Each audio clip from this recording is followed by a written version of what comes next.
right, well, here's the deal. The mortgage crisis is over. No one told you that? It's true. The solution has been found. You're not hearing about it, but it all happened today. Not with some large government bailout or government announcement of any sort. Actually, not with the government at all, but with a lender. Countrywide Financial telling more than 80,000 customers that help is on the way, that it is open to renegotiating their mortgages, about $16 billion worth of mortgages. A lot of them granted to folks who probably shouldn't have gotten them in the first place, but are now looking at post-teaser rate sticker shock. Some will get their loans refinanced, others their terms extended, others maybe both. Bottom line, Countrywide is trying to solve the problem, not the government. As it should be. No one wins when people are thrown out of their homes, but no one wins when our tax dollars pay for keeping them in their homes. You're essentially rewarding the guy who didn't pay his bills over his neighbor who did, and with the neighbor's tax dollars to boot. Not fair, not right, not wise, and definitely not Barney Frank.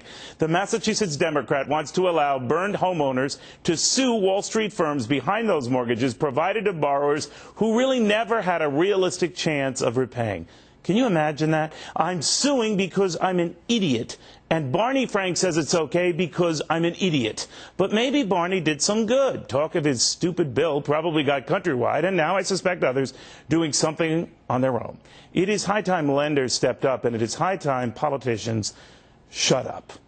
Well, that's the real deal, and if I'm right, today might have marked the real turning point in this housing mess. To John Rutledge of Rutledge Capital on whether this non-government solution is the answer, and Peter Schiff, author of Crash Proof, How to Profit from the Upcoming Economic Collapse on the very same issue. John, what about this? Let the lender try to do this sort of thing, not the government.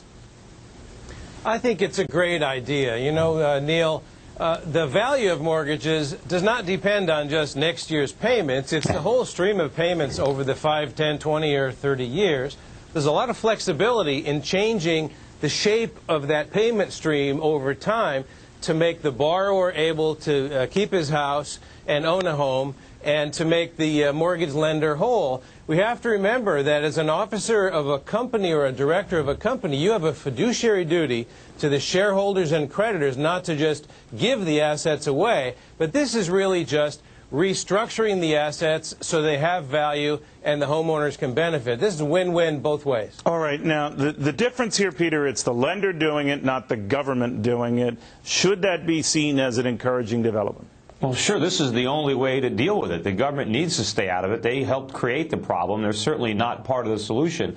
You're going to see more and more lenders having to renegotiate the terms, but this is just the beginning. This is a Band-Aid. You know, this is not going to solve the problem. Most of the people who borrowed money, these subprime borrowers, there's no way they can afford these mortgages, even if they get better terms. They overpaid for their houses in the first place. The mortgages are much too big relative to the value of these houses. And even if Countrywide buys some time, ultimately, it might be better off to take their medicine now and foreclose instead of waiting a couple of years and then foreclosing when the real estate is worth even less. Do you think, John Rutledge, that Countrywide acted before it was forced to do something else, or before the government was going to get involved, and that maybe the government was kind of nudging them to do this on their own, saying, if you don't, we will?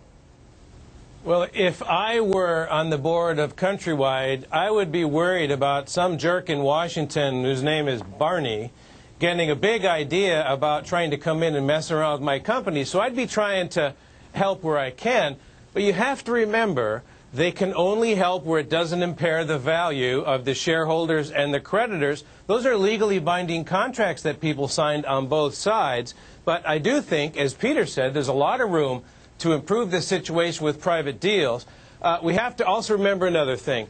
The houses that were built with the money for construction loans are still there.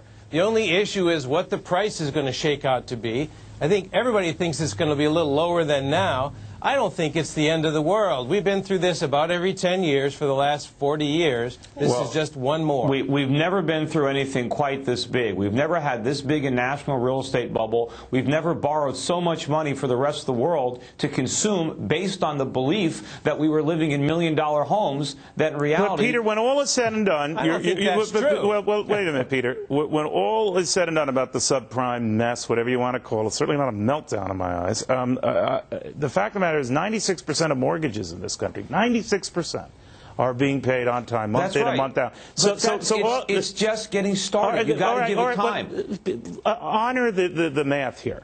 If it's 96%, let's say it gets down to 90%, all right? Even allowing for your crepe hanging. The fact of the matter is, we have 9 out of 10 people plus who are dutifully paying off their mortgages. Do you think the media overstates things to call it an outright meltdown? No, if anything, they're sugarcoating it. Look, what's going to happen, Neil, over the next few years? Steve, are you reading the same publications, or Peter, I'm sorry, reading the same publications I am, where they're making it sound like Armageddon? No, it is Armageddon. They're not making it sound as bad as it is. Let me tell you what's going to happen. Over the next several years, it's not just subprime mortgages, but all these arms are going to reset. And people who have been struggling to make their payments and are making them now under the belief that they have home equity, when they realize that their mortgage is greater than the value of their home and their adjustable rate mortgage resets, they're not going to make their payments. You don't think they realize that now? No. Let's take a look at the interest rate. All right, John, go ahead.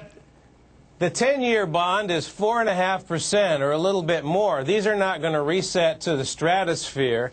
And the other thing is, you have to remember 1990, 91, 92. During Father Bush's term, we had 4 years in a row of falling land prices for the entire country. This is not the worst thing we've ever been through. Two key points. Number one, when these loans reset, they're still going to reset to levels that are much, much higher than the teaser rates. People can't afford them. And you're looking at where the 10-year is now. A year or two, it could be twice that high. I mean, we're relying on the Chinese and the Saudis and the Japanese. But you're assuming, built into that assumption is that everyone has a teaser rate that will hit a magic button and a point at the same time, when in fact that's not the case. These low super teaser rates are roughly 5% of those outstanding subprime mortgages. Neil, you go to the markets like California, where ARMs were 70, 80% of the mortgages taken out over the last few years.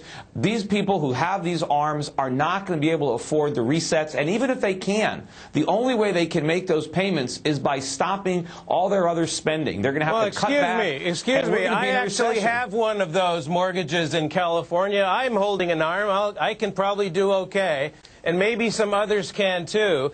But, you know, Peter's talking about everything going wrong in the world at the same time.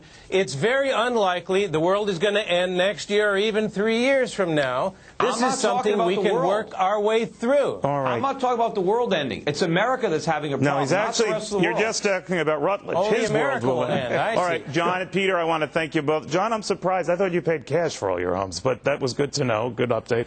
Thank you, guys. I like the deduction. All right, thanks, guys, very much. Well, speaking of things California